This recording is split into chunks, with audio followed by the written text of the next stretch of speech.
Iku mure sing kanan ganti padakno, mure sing kanan padakno. Iya. Nah, aja sisian. Jam malam bolong. Antrian rakit mesin masih terus berlanjut satu-satu ya teman-teman, sesuai antrian yang sudah lama kita selesaikan dulu, baru urut sesuai antrian, nanti kita selesaikan satu-satu sesuai antrian. Nah, kasus baru lagi ya, ilmu baru, kasus baru yang GL yang ini ya, ini paling lama, ini nggak selesai-selesai ini. Karena untuk nyari penyakit itu nggak bisa sembarangan ya. Contoh ini sebelumnya revisi mesin, setelah revisi mesin penyakitnya pindah teman-teman. Untuk karbu ini dulu beliau sebelum revisi mesin sudah lemer karbu di kita ya. Dulu karbu owner bawa sendiri, dulu cuma lemer aja, terus tanya-tanya seputar upgrade permesinan. Akhirnya setelah beberapa bulan menyusul upgrade untuk seputar permesinan. Nah, setelah mesin sudah jadi, mesin sudah ketemu enak, entah nggak tahu ya, memang orang kerja apapun pasti punya resiko, nggak cuman di motor seperti ini ya, di motor standar pun seperti itu, atau Tiger standar yang di belakang seperti itu pasti punya penyakit. Kalau nggak ada penyakit nggak mungkin kesini. Cuman faktor apa seorang teknisi atau seorang mekanik seperti kita ya kurang lebih demikian, berbeda-beda penyakitnya. Sekarang mungkin peleknya bengkong, besok rujinya copot 2. Kalau nggak gitu mungkin baut rem itu atau mur rem lepas. Kalau nggak gitu mungkin aremnya seyek. Itu penyakit di motor ya. Jadi berbeda-beda, satu dikerjakan sembuh, besoknya ganti yang lainnya. Begitupun perkabelan seperti ini. Nah, sebagian sudah direvisi akal-akalan ya, kita akal semaksimal mungkin lah intinya. Nah, semampunya, soalnya kalau pembuatan kabel baru pun kita nggak bisa langsung seset-set gitu, harus persetujuan owner ya. Tapi untuk kabel ini sudah tidak ada kendala sebenarnya. Yang kendala ini koil. Buat teman-teman yang belum bisa membedakan mana koil ori, GL, terutama di GL atau Mega Pro lama yang pengapian DC ya, ini KGD ya, di sini KGD, di sini polos. Nah, KGD ini sama dengan kode CDI. Kalau di CDI biasanya kan Sindengen, Denso, Kaihin. Nah, KGD ini kurang lebih sama dengan itu. Nah, FL 54 dari strip CDI. Ini CDI ori bawaan GL ya. Kalau bentuknya, nah, tampak fisik kelihatan sama tapi lebih kecil dari bawaan GL. Tampak bodi lebih kecil. Untuk kabel, warna kabel juga sama, hitam strip kuning, tapi ini CDI KW punya untuk kode ini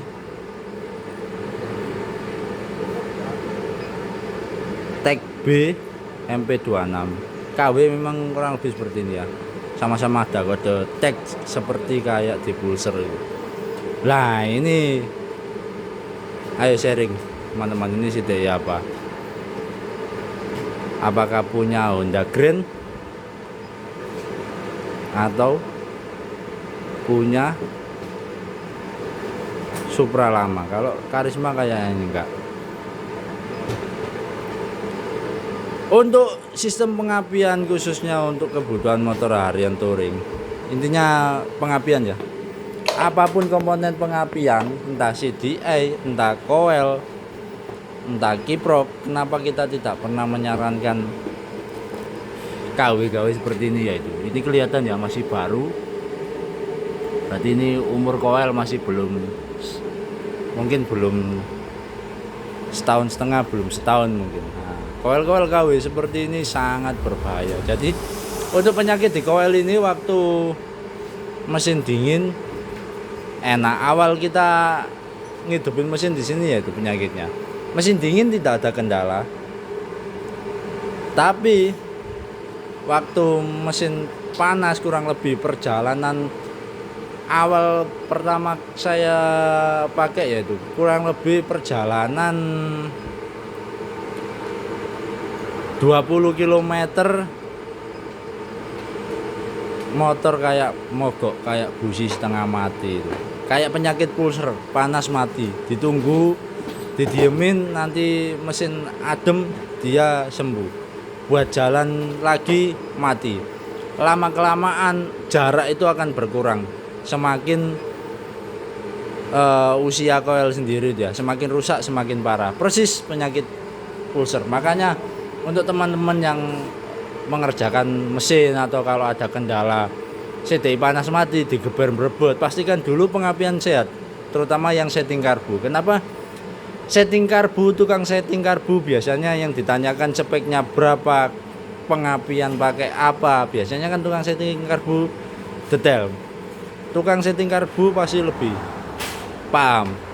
Sebelum setting karbu dia menanyakan data motor dulu, terutama langkah stroke, ukuran piston, diameter klep, terus untuk pengapian dia pakai apa, itu berhubungan juga. Makanya saya nggak pernah merekomendasikan koel murah yang embel-embel ori SGP itu yang ada besinya itu.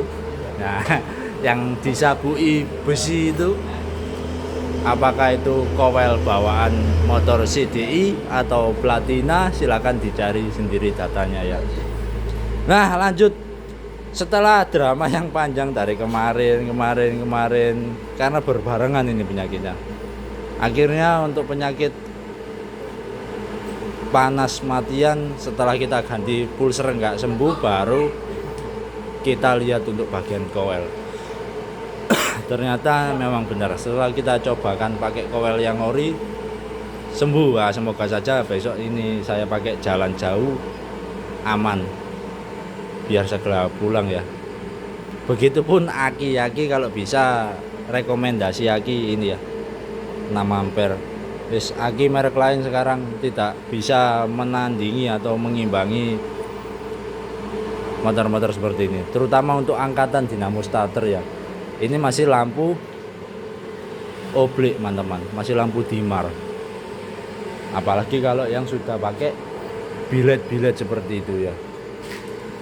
Lanjut lagi, setelah pengapian apalagi penyakitnya kompleks sampai ampun, sampai sing duwe iki tak omongi bol Mas. Sepurane nek masalah mesin liyane enggak ono kendala, wis ketemu enak mesine.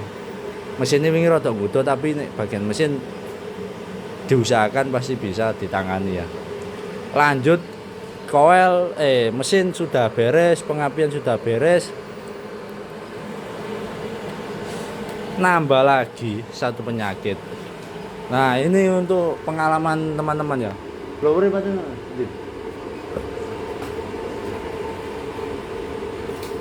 Untuk pengalaman teman-teman, karena aku mekanik sayang konco, koyo ngene iki omongane tukang cat gatel-gatel iki wis tak sepilno ya.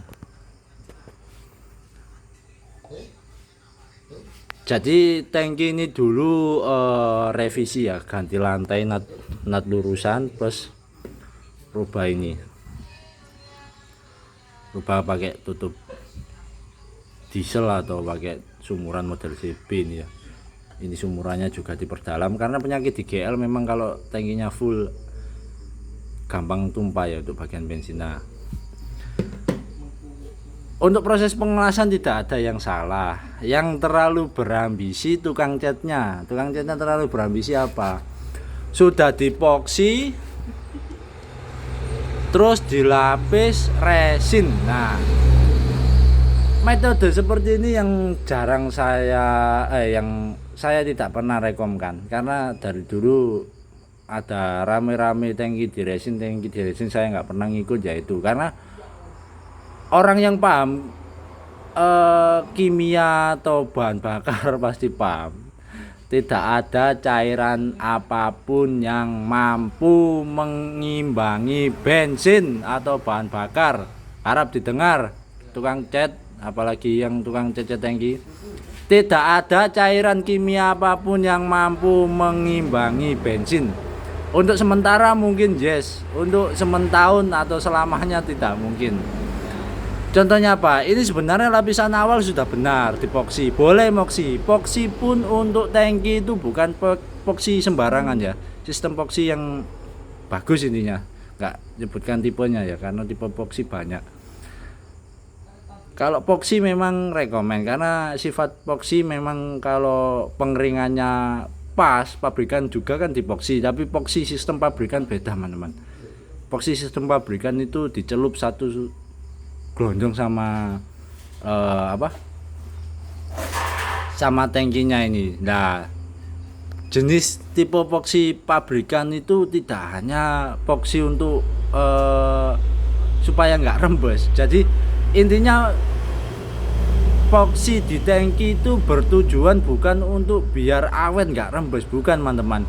Bertujuan supaya tangki atau besi ini tidak karat, tapi tidak untuk membuat tangkinya kebal nggak rembes. Jadi jangan salah persepsi atau pemikiran ya.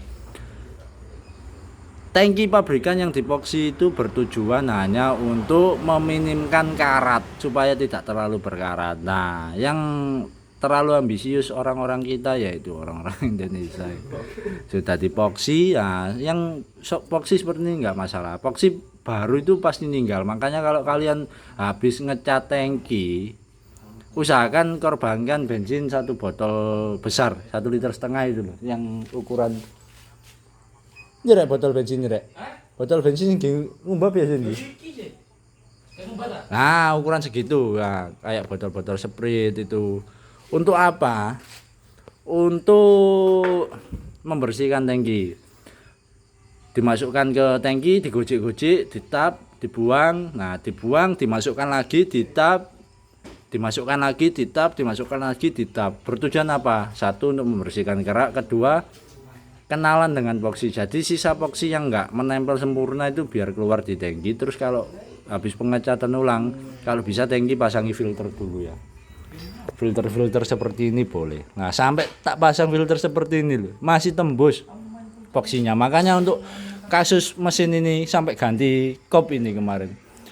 Karena di head yang sebelumnya itu, ini kemarin kan head yang lama ini yang mengerjakan revisi portingnya kan adik saya. Lah adik saya itu manggil saya, ini di bagian lubang porting in dan iki kok aneh, kok semacam kayak ada cairan hitam-hitam kayak lem lengket-lengket gitu, tapi bukan lem apa, tebelnya kemarin lumayan pas waktu sebelum di porting tuh. Nah, setelah porting naik, mesin dihidupkan, saya hidupkan di sini beberapa minggu, sudah bekas lagi ke porting. Sampai di karbu itu, waduh, di bagian nosel karbu itu yang dek atasnya sulingan yang rumah jarum itu, kan ada lubang arah ke depan itu, sampai jamur nggak karu-karuan, towable banget. Itu disebabkan karena cairan poksi ini yang rontok. Nah, berarti ini untuk cairan poksi yang rontok ini sudah mulai terkikis sebelum motor masuk di sini, karena head yang lama itu sudah ada bekas poksi yang leleh masuk ke lubang intake, dari lubang intake masuk ke lubang in, diolah pembakaran. Kalau di pembakaran aman, soalnya kan dia kebakar ya, kena sirkulasi, dikeluarkan lewat lubang X ya. Tapi terutama kemarin di lubang in tuh parah, towable banget ya untuk bagian lubang in. bekas poksian yang terbakar. Makanya kita kemarin juga cari ini cairan apa ya kok di lubang intowable. Oke lanjut. Nah, untuk Foxia ini masih resin yang lama, tebel. Ini yang di bagian sini aja tebelnya segitu. Nah ini kelihatan ini bisa dikikis ini tuh. Jadi kayak jelly ini teman-teman di dalam sini, kayak cat yang setengah kering itu. Nah ini diambil bisa. Loh ini. Jadi. Oh ini epoxy resin. Jadi resinnya mungkin dia pakai tipe yang salah, tapi tetap sekeras-kerasnya resin kalau kena cairan bensin itu enggak bisa mengimbangi teman-teman, karena cairan resin itu keras, cairan bensin ya cairan bensin itu lebih keras daripada cairan resin, lama-kelamaan pasti terkikis juga loh. Ini yang menyebabkan kasus lah. Kalau sudah seperti ini mau nggak mau ya gimana lagi kalau nggak mengulang 2 kali, alias ini bongkar tangki dibersihkan atau tangkinya dibakar dulu menghilangkan resin, atau tangkinya disobek dari bawah. Ya kerja 2 kali. Sayang kalau seperti ini, tangkinya sudah dicat bagus, sudah pasang stiker, tapi ya ini jadi penyakit. Takutnya kalau dipakai lagi lah ini loh, ini bisa digeret ini lah, bisa diseret ini untuk loh resin yang menempel. Ini bagian atas loh teman-teman, bagian bawah ya nggak tahu tebalnya kayak apa ini. Jadi rekomendasi dari kita untuk malam hari ini, jangan pernah coba-coba tangki dikasih resin seperti ini ya. Ini sangat banyak repot ini kalau cuman kotor, gram-gram pasir seperti itu dicuci bisa, dikasih bensin dibuang bisa. Tapi kalau seperti ini gimana nyucinya? Yang daerah sini bisa dijangkau pakai tangan, pakai alat. Yang di dalam-dalam sini, apalagi bagian lantai sini, jelas nggak bisa untuk menjangkau, tetap nyobek tangki ya. Kurang lebihnya seperti itu saja. Semoga setelah pergantian koil sama ini, besok ini motor kalau pulang kita pinjam tangki dari kita dulu supaya nggak kasus untuk kedua kali. Untuk pelajaran hari ini ya itu tadi ya. Jadi pengerjaan mesin yang lama itu bukan proses pengerjaannya ya, mencari penyakitnya. Kedua, faktor apes. Orang kerja pasti punya apes, contohnya ya seperti ini. Makanya di kita lama yaitu. Jadi kalau mesin atau motor bener-bener belum enak, tidak kita kasihkan dulu, kita benerin tiap hari, dicicil sembari mengerjakan mesin yang lain. Kita baru fokus dicari satu-satu dari mana. Ini kemarin bagian headnya kurang maksimal, nggak enak intinya. Head bawaannya 3328 plus. Ini kita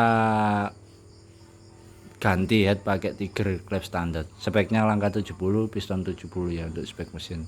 Sudah sembuh untuk bagian mesin, ganti di bagian penghabian. Yes, kurang lebihnya suka dukanya orang kerja atau teknisi mesin seperti kita ya itu. Oke, tidak ada pekerjaan yang beresiko kalau belum pernah dapat resiko ya, mungkin karena faktor belum apes.